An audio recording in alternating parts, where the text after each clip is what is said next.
एक अनोखी प्रेम कहानी हिंदी में। पिछले साल मैं अपनी कार से जा रहा था। रास्ता काफी दूर का था, मुझे काफी देर तक कार चलाना था। मैंने अभी कुछ ही दूर चला था कि मुझे रास्ते में एक लड़की मिली। वह लड़की दुल्हन के कपड़े पहने रास्ते के बीच में खड़ी थी। मैंने काफी तेजी के साथ कार चला रहा था। मैंने उस लड़की को कुछ दूर से ही देख लिए। मैंने अपने कार में ब्रेक लगाया। लड़की के पास जाते जाते मेरी कार रुक गई। मैं अपने कार से बाहर निकला और उस लड़की से बोला, तुम्हें बुद्धि नहीं है? तुम सड़क के बीच में खड़ी हो। क्या होता अगर तुम्हारा मेरे कार से दुर्घटना हो जाता?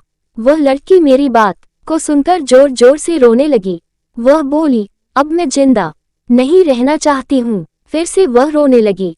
मैंने उसे सड़क के किनारे किया, पीने के लिए पानी दिया, उससे पानी पिया और अपने मुंह को धो लिया। फिर मैंने उससे अब बातों तुम्हारे साथ किया हुआ है? उसने कहा, मैं एक लड़की से प्रेम करती थी। आज हमारी शादी थी, पर वह लड़की पहले से ही किसी और से शादी कर चुका है। जब मैंने इस बात को सुना तो मैं पागल सी हो गई। अब मुझे शर्म भी आ रहा था, इसलिए मैंने अपने घर से भाग गई। मैंने कहा, ठीक है, पर तुम्हें अपने घर से इस तरह नहीं भागना चाहिए। वैसे तुम्हारा घर कहाँ है? उसका घर वही था जहाँ मुझे अपने काम से जाना था। मैंने उसे समझाया और कहा, चलो मैंने तुम्हारे घर वालों को समझाता हूँ। फिर हम दोनों कार से उस जगह के लिए चल दिए। मुझे पहली नजर में ही उस लड़की से प्रेम हो गया था, पर वह तो किसी दूसरे से प्रेम करती थी। मैंने उसे रास्ते भर में बहुत कुछ समझाया। अब वह अपने मन को शांत कर रही थी और जो कुछ भी हुआ उसे भूल भी रही थी। कुछ ही देर में हम उस लड़की के घर पहुंच गए। लड़की के पिता हमें रास्ते में ही मिले। मैंने उन्हें पहचान लिया। वह मेरे कंपनी में काम करते थे। हम उनके घर गए। उनका घर काफी छोटा सा था। घर मानो तो जब कभी भी गिर सकता था।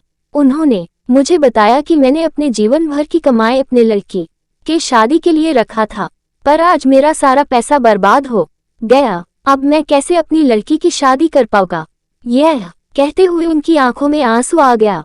मैंने उनके बारे में अच्छे से जानता था। वह काफी ईमानदार थे। उनकी दुख को मैं समझ पा रहा था।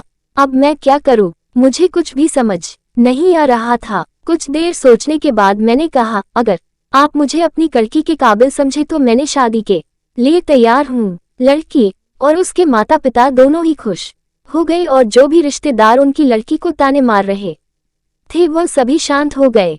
फिर क्या था, मैंने उस लड़की से शादी कर लिया। आज मैंने बहुत खुश हूँ।